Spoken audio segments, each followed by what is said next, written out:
حدیث کو امام طبرانی نے زید بن حارثہ ایک صحابی ہیں، آقا علیہ السلام ایک روز باہر نکلے، آگے سے جوان صحابی حضرت زید بن حارثہ ملے۔ آقا علیہ السلام نے پوچھا یا زید کیف اصبحت، اے زید بن حارثہ بتا تیری صبح کیسے ہوئی، تو نے صبح کیسے کی۔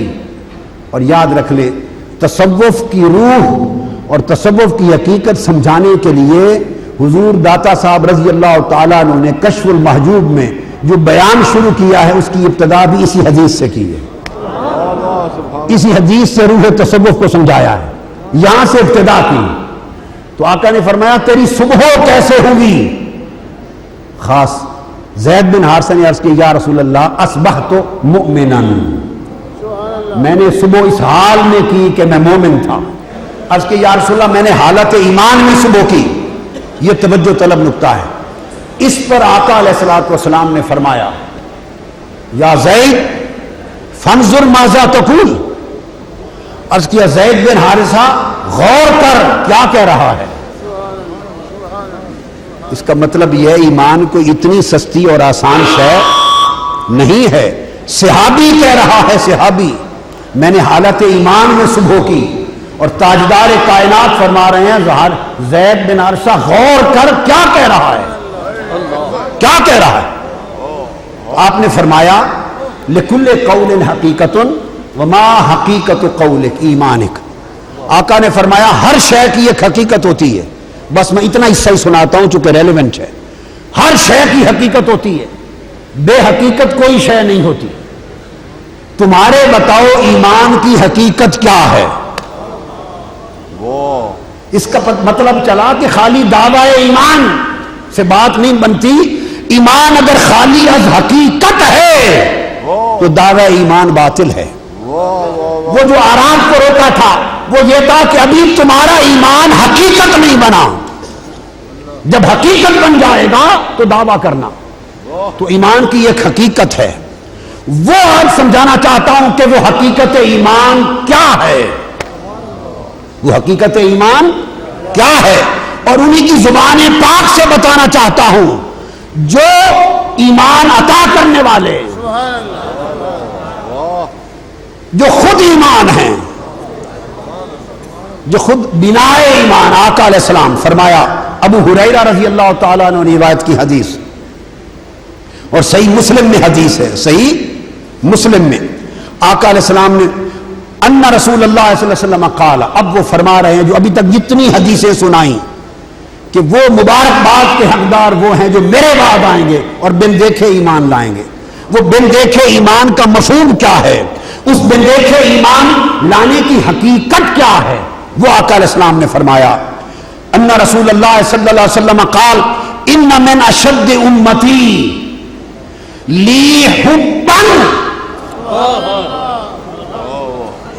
آج بہت دعوے ہوتے، جس نے تبلیغ بہت کر لی اس نے دعویٰ کیا سب سے بڑا مومن میں ہوں، جس نے مدرسے بہت بنا لیے مدعی ہوا کہ مومن میں ہوں، جس نے داڑھی بڑی رکھ لی مدعی ہوا مومن میں ہوں، جس نے سر کا ٹینڈ کرا لیا دعویٰ کیا مومن میں ہوں، جس نے ٹخے پنڈلیاں ننگی کر لی کہا دعویٰ کیا مومن میں ہوں۔ ارے ایمان نہ ظاہری شکل میں ہے، نہ صورت میں ہے، نہ تمہارے جبہ و کپا میں ہے، نہ تمہاری تبلیغ میں ہے، نہ عمل میں ہے۔ مصطفیٰ سے پوچھو ایمان کی حقیقت کیا ہے۔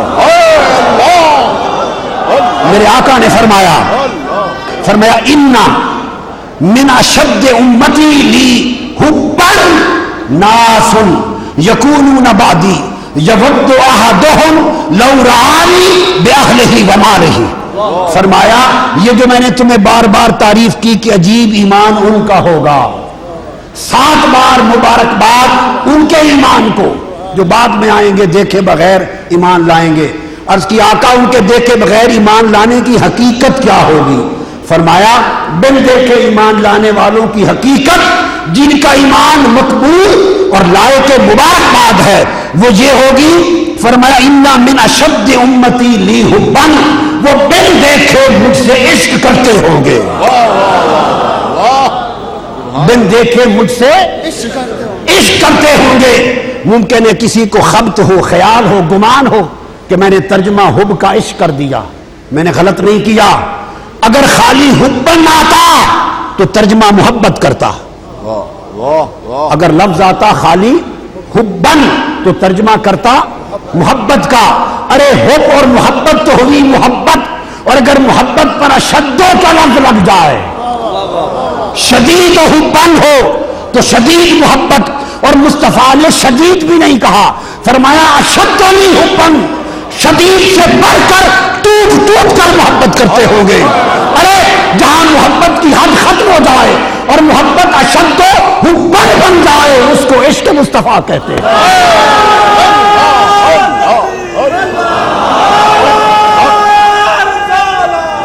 تو فرمایا آقا علیہ السلام نے فرمایا کہ ان کے ایمان کی حقیقت یہ ہوگی کہ مجھ سے عشق کرتے ہوں گے، اور ان میں سے ہر ایک کی آرزو یہ ہوگی کہ آقا لو رعانی، سنے اور تیرا مکھڑا نظر آ جاوے تو ماں باپ سب کچھ قربان کر دے.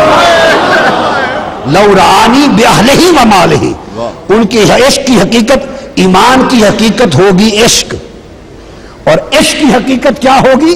وہ ہر بندہ کہتا پھرے گا زبان حال سے لو رعانی بأہلہ و مالہ، سونیا تیرا مکھڑا نظر آ جاوے تو سارا کچھ قربان کر دے، تیرے قدمہ تو سب کچھ لٹا دے. اس کیفیت میں ہر کوئی ہوگا. فرمایا یہ وہ لوگ ہوں گے جن کا ایمان عجیب تر ہوگا. تو آقا علیہ السلام نے ایمان کی حقیقت اعمال کو قرار نہیں دیا، اپنی محبت اور عشق کو قرار دیا ہے. یہ وجہ ہے صحیح بخاری، صحیح مسلم، ترمذی، ابو داؤد، نسائی، ابن ماجہ اور 50 کتب حدیث میں، 50 کتب حدیث میں یہ حدیث کثرت کے ساتھ مختلف طرق اور روات اور اسانید کے ساتھ آئی ہے کہ آقا علیہ السلام مال غنیمت تقسیم فرما رہے ہیں.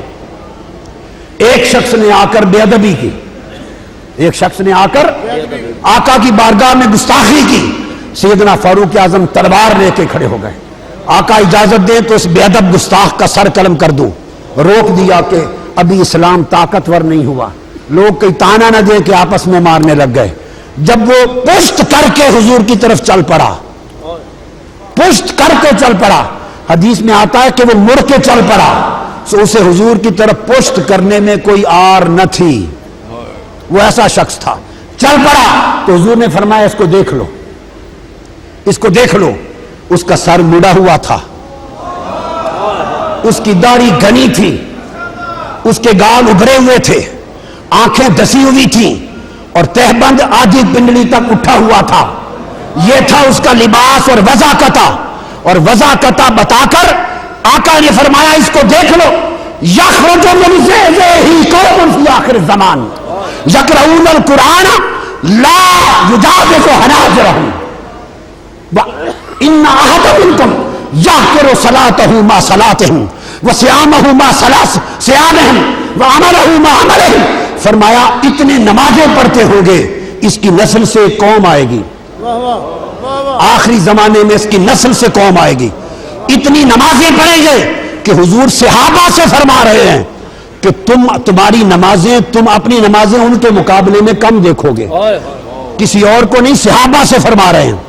اتنے روزے رکھیں گے کہ اپنے روزے ان کو کم نظر آئیں گے ان کے مقابلے میں. اتنے عمل کریں گے کہ تمہیں اپنے عمل ان کے مقابلے میں کم نظر آئیں گے. کثرت کے ساتھ قرآن پڑھیں گے مگر قرآن ان کے حلق سے نیچے نہیں جائے گا. اور سارا بیان کر کے عمل میں کثیر ہوں گے، عمل میں سب سے آگے ہوں گے. مگر فرمایا کیا؟ فرمایا عمل میں سب سے آگے ہوں گے، لیکن یمرق من الدین کما یمرق السهم من الرمیہ، دین سے اس طرح خارج ہوں گے جس طرح تیر شکار سے خارج ہو جاتا ہے.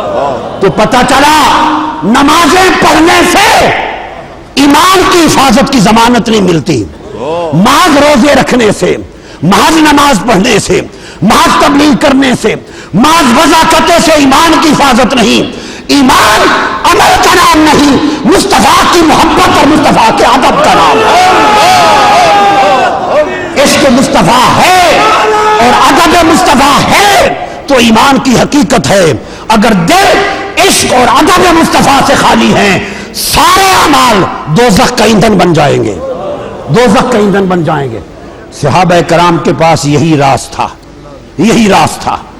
عاشق تو وہ تھے ہی۔ ایک آدھ حدیث ختم کرنے کے لیے قریب جا رہا ہوں، نہیں سنا دوں۔ عاشق تو وہ تھے ہی، ان کے ادب کا عالم یہ تھا کہ برا بن عازب سے کسی نے پوچھا، صحابی سے، بتاؤ حضور علیہ السلام نے قربانی کے لیے کن جانوروں کو منع فرمایا اور کن جانوروں کی اجازت ہے؟ وہ 4 جانوروں کا ذکر کرنے لگے اور کہنے لگے کہ وہ آقا علیہ السلام نے اس طرح انگلیاں کر کے 4 جانور گنوائے، بس اتنی بات کی تھی۔ آقا نے بھی انگلیاں 4 کر کے 4 جانور گنوائے تھے۔ صحابی سوال کے جواب میں وہی بات بتانے لگا کہ اس طرح 4 جانور حضور نے گنوائے، اتنی بات کی تھی۔ بولو اتنی بات کرنے میں کوئی گستاخی ہوئی؟ ہوتی ہے گستاخی کہ آقا علیہ السلام نے اس طرح 4 جانور گنوائے، کوئی بے ادبی ہے؟ نہیں، ہماری نگاہ میں بے ادبی نہیں، مگر صحابہ کرام عشق اور ادب کے اس مقام پر تھے کہ یہاں بھی ایک بے ادبی کا شائبہ تھا۔ اتنی بات کہہ کر انہیں خیال آیا کہ یہ اشارہ 4 انگلیوں کا کہیں یہ حضور کی انگلی کی برابری نہ بن جائے، برابری نہ بن جائے۔ ساتھ ہی کہہ دیا کہ میری انگلیاں حضور کی انگلیوں سے چھوٹی ہیں۔ ہائے ہائے ہائے، یہ ادب کا عالم۔ حضرت عباس حضور کے چچا، کسی نے ان سے پوچھا، حضرت صدیق اکبر سے پوچھا، حضرت عثمان نے کسی سے پوچھا، متعدد احادیث پوچھا کہ عمر میں آپ بڑے ہیں یا حضور بڑے ہیں؟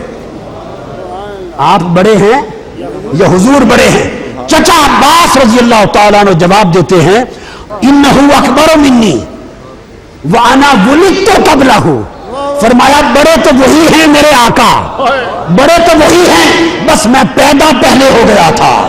ہائے ہائے ہائے ہائے، بڑے وہی ہیں، بس میں پیدا پہلے ہو گیا تھا۔ وانا اقدم علیہ فی المیلاد، میری پیدائش پہلے ہے۔ ارے بڑے تو وہی ہیں۔ ارے صحابہ کرام لغت کا لفظ بھی نہیں استعمال کرتے تھے، اور ہر وقت ایک اونٹ آیا، حضور کو سجدہ کیا، حدیث پاک میں سجدہ کیا، صحابہ کھڑے ہو گئے، عرض کیا آقا جانور سجدے کرے اور ہم انسان ہو کر سجدے نہ کریں، اجازت دیں کہ سجدے کریں۔ یہ سوال دلالت کرتا ہے، اور میں ذمہ داری سے کہہ رہا ہوں، میں ذمہ دار ہوں، سوال دلالت کرتا ہے کہ صحابہ کرام کے دل میں محبت اور عشق کا عالم یہ تھا کہ دل ہر وقت سجدہ کرنے کو مچلتے رہتے تھے، سجدہ کرنے کو مچلتے رہتے تھے، مگر اجازت نہ تھی۔ حضور نے فرمایا نہیں، اجازت نہیں ہے۔ یہ عالم تھا ادب کا۔ آقا علیہ السلام کے ساتھ ان کا عشق اور ان کا ادب، یہ ان کا ایمان تھا۔ عبداللہ ابن عمر سے کسی نے پوچھا کہ یہ جو تم قصر پڑھتے ہو سفر میں، یہ 4 کی 2 رکعتیں پڑھنا، قصر کی تفصیل کہاں آئی ہے؟ یہ تو قرآن میں ہے نہیں، کب کریں اور کتنی کریں، کیسے کرتے ہو؟ عبداللہ بن عمر رضی اللہ تعالیٰ عنہ نے جواب دیا کہ کیا سوال کر دیا؟ انہوں نے فرمایا ان اللہ بعث الینا محمد ولا نعلم شیئا نفعل کما رأیناہ یفعل۔ اس نے کہا ہمارا عقیدہ سن لو، ہمارا مشرب سن لو، ہمارا مسلک سن لو۔ فرمایا اللہ نے ہمارے اندر اپنا سونا محمد بھیج دیا صلی اللہ علیہ وسلم، محمد آ گئے صلی اللہ علیہ وسلم، اور اس کے بعد لا نعلم شیئا، حدیث کے لفظ، فرمایا بس ہم حضور کو جانتے ہیں اور کچھ نہیں جانتے، اور کچھ نہیں جانتے، کچھ نہیں جانتے، نہ ہمارا کوئی علم نہ معرفت، حضور کو جانتے، بس حضور کو دیکھتے تھے، جیسے وہی کرتے وہی ہمارا دین ہے۔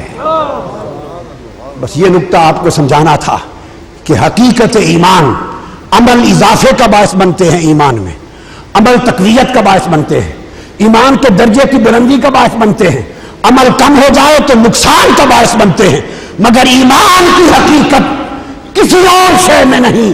ایمان کی حقیقت نہ علم میں ہے نہ عمل میں ہے، ایمان کی حقیقت مصطفیٰ سے عشق میں ہے۔ سو حضور سے تعلق علمی یہ بھی حقیقت ایمان نہیں، اور تعلق عملی یہ بھی حقیقت ایمان نہیں۔ حقیقت ایمان مصطفیٰ سے تعلق قلبی ہے۔ تعلق حبی ہے، تعلق عشقی ہے. جو لوگ اس میں بڑھ گئے ان کا ایمان محفوظ ہو گیا. مبارک ہو آپ کو کہ حضور داتا صاحب رضی اللہ تعالیٰ عنہ اور اس طرح اولیاء اور عشاق اور عارفین کاملین کے قدموں کے صدقے آپ کو وہ عقیدہ ملا جس میں حضور کے عشق اور محبت اور ادب کی حفاظت ہو رہی ہے. اللہ ان قدموں سے آپ کو وابستہ رکھے اور حضور کے عشق اور ادب کا ایمان عمر بھر سلامت رہے. وما علینا الا البلاغ.